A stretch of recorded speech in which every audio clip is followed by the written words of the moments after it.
So here's what we got today. Now, just based on this, can't tell much about it, right? So what do we have? We have one shipment here from Portland, Oregon, and on the other end of the world, we've got this package coming in from Minsk, Belarus. So what I'm going to do is open this up, give you a look at it. I've been, as I've said in previous videos, doing a few more track days now, and one of the requirements that I need race numbers.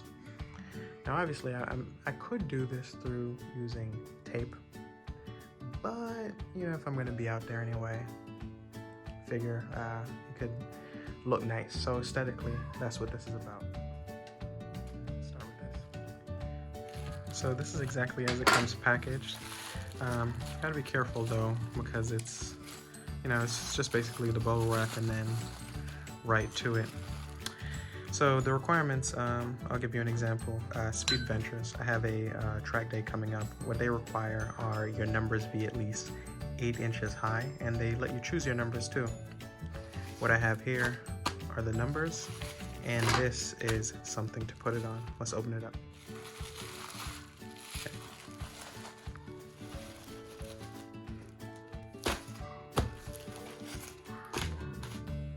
It's not much of a surprise by now. This BMW is on my thing. All right, and here we go. So these mats are magnetic mats, and they go on, they adhere on the side of the car through magnets, kind of soft, right? What I plan to do is affix the numbers on here. So let's take a look at the numbers. Okay. All right. So let's see what we've got. Now my number is 223. Sure hope it fits.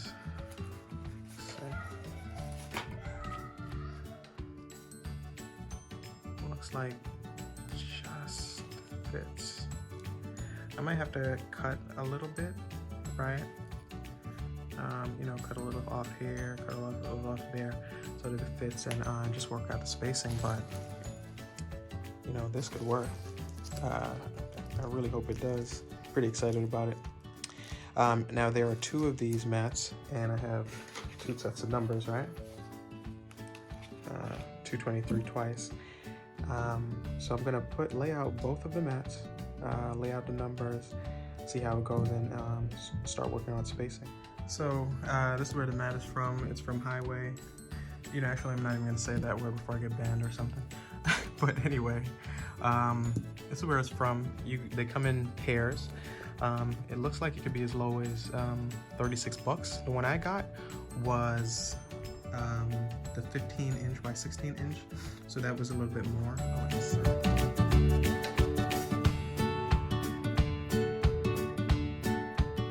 And the letters, I think they were like 80 cents a piece. I'll also insert that here.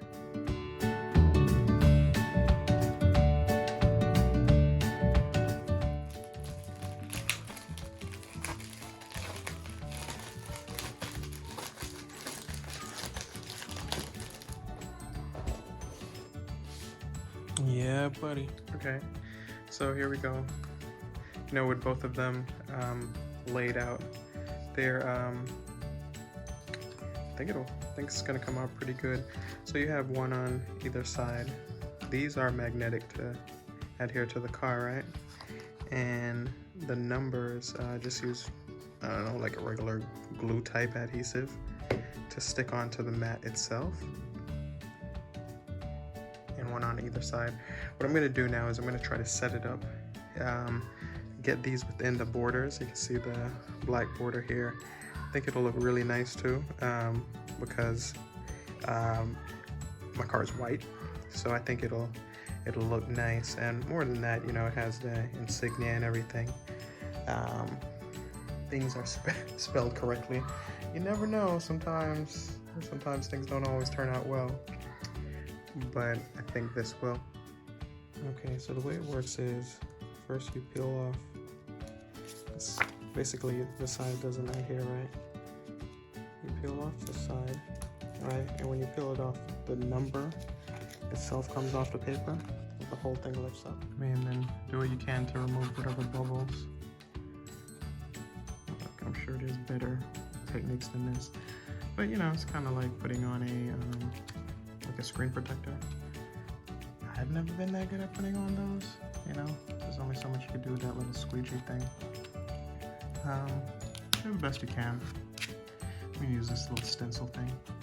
So anyway, after you get it on there, go to the edge of it. I don't know if you can see that. Right, because it starts out as this, like on the whole piece of paper.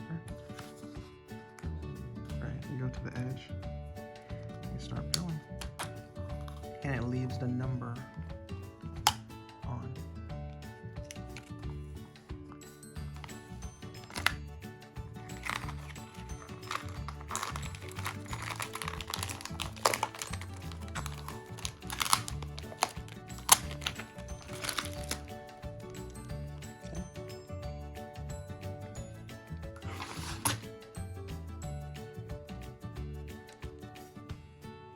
So once you do, I mean, it's pretty on there.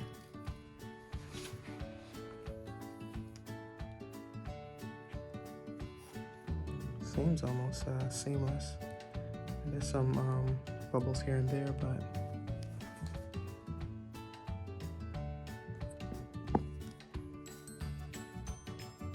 it's pretty good.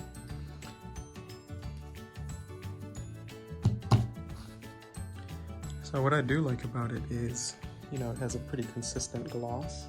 So the mat itself, it has a, you know, that black gloss to it. The white is shiny as well. And the numbers have that same consistent gloss. Now mind you, this is from different companies, but I imagine the techniques are similar. So what I'm gonna do is, I have both of these now. These are not on, these are on. I'm gonna try to have it lined up as the best I can, just so it could have a general consistency, since I will know. It's on opposite sides of the car though, so how much anyone could actually tell. Doesn't matter much, but it'll matter to me. You know what I mean? All right. I mean, it'll pass the 10-foot test, right? So this is the last one. I think I've got it pretty good.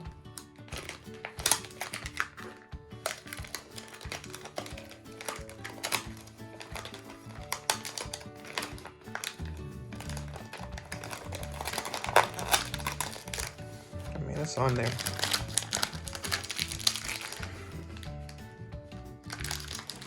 Okay. All right. So what I'm gonna do is I'm gonna use a vehicle that's parked outdoors to just give an example of how it would look, right? See how it works, so. Okay.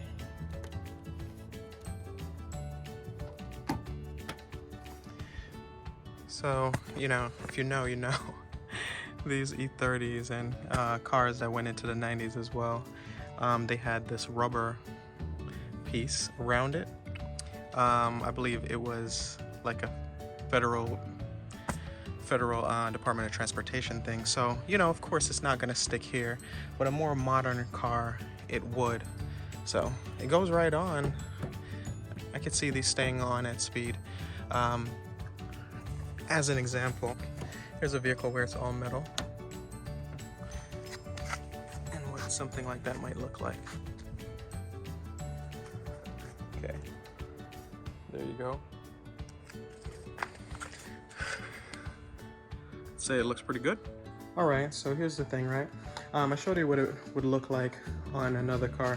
But here's the thing you have to be careful, right?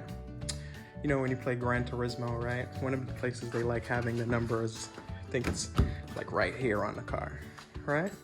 Well, check it out. I don't know if it's because of the material that the hood is made of or the fact that it's PPF'd, but it's not sticking. It also doesn't stick to the fenders, not at all. But the side of the car, easily, right?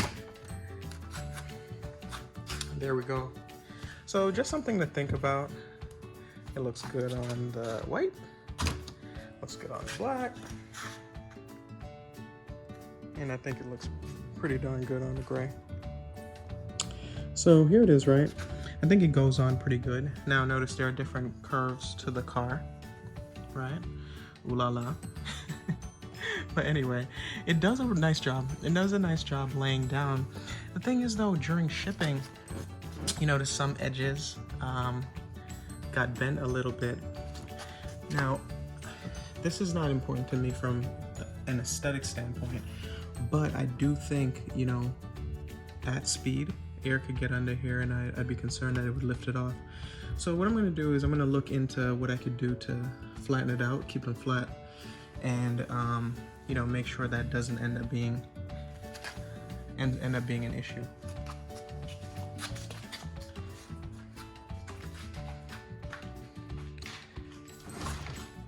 It's pretty nice though. I like it. I like it a lot. Anyway, thanks for checking in. Until next time.